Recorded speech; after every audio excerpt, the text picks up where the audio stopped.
On va s'intéresser à la réaction de dismutation de l'eau oxygénée d'un point de vue thermodynamique.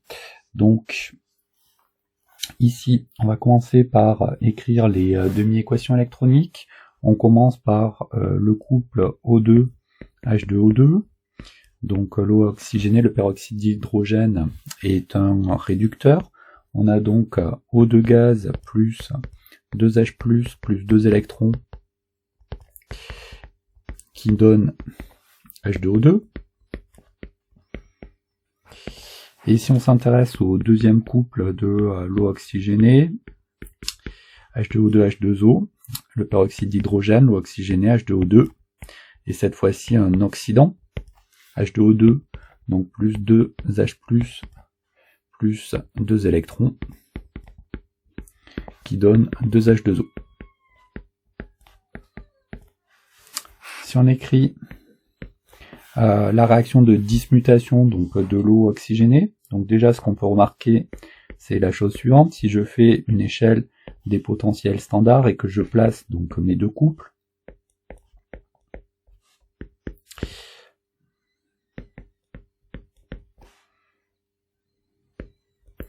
on remarque que la réaction donc de dismutation entre l'oxydant le plus fort et le réducteur le plus fort, H2O2, est une transformation qui va être thermodynamiquement favorisée. Qui plus est, on a le delta E0 qui est supérieur à 0,25 volts. On va donc avoir une transformation qui va être totale. On va s'en rendre compte en calculant la constante d'équilibre.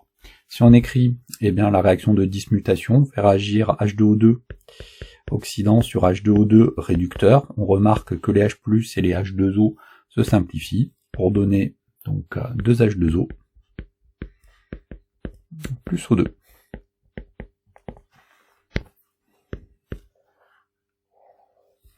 Si on fait le calcul de la constante d'équilibre, la constante d'équilibre K0 vaut 10 exposant donc le nombre d'électrons échangés, il y en a 2, sur 0,06, fois le potentiel standard du couple H2O2 H2O, moins le potentiel standard du couple O2 H2O2. On rappelle encore et toujours que les réactifs se trouvent ici sur les bornes externes, ici de la différence de potentiel standard. Si on fait l'application numérique, on trouve 10 exposant 37, c'est très grand devant 10 puissance 4, et donc la transformation va être totale.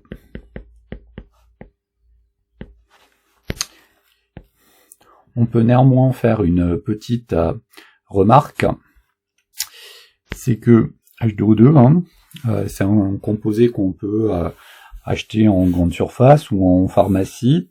Donc H2O2, c'est utilisé comme désinfectant, mais aussi comme agent de blanchiment.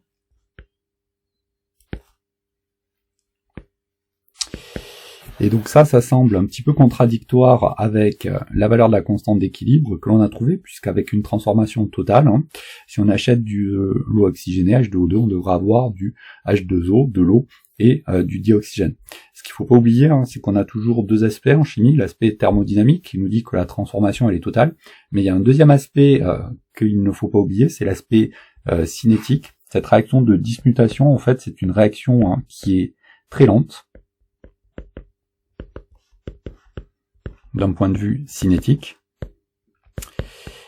Et donc même si elle est totale, cette réaction, elle se fait très lentement. Et ça veut dire que quand on achète un flacon d'eau oxygénée, heureusement, c'est bien de l'eau oxygénée que l'on a. Par contre, cette réaction, elle est catalysée donc par la lumière. Et donc l'eau oxygénée elle doit être conservée à l'abri de la lumière. Donc la plupart du temps, elle est contenue donc dans des flacons opaques, puisqu'à partir du moment où le flacon a été ouvert et en contact avec l'atmosphère ambiante en particulier, la catalyse se met en place et on va avoir la réaction de dismutation qui s'opère. Et donc si on a un flacon d'eau oxygénée qui a été ouvert et que l'on garde plusieurs mois, à la fin on n'aura bien plus que de l'eau et du dioxygène dissous.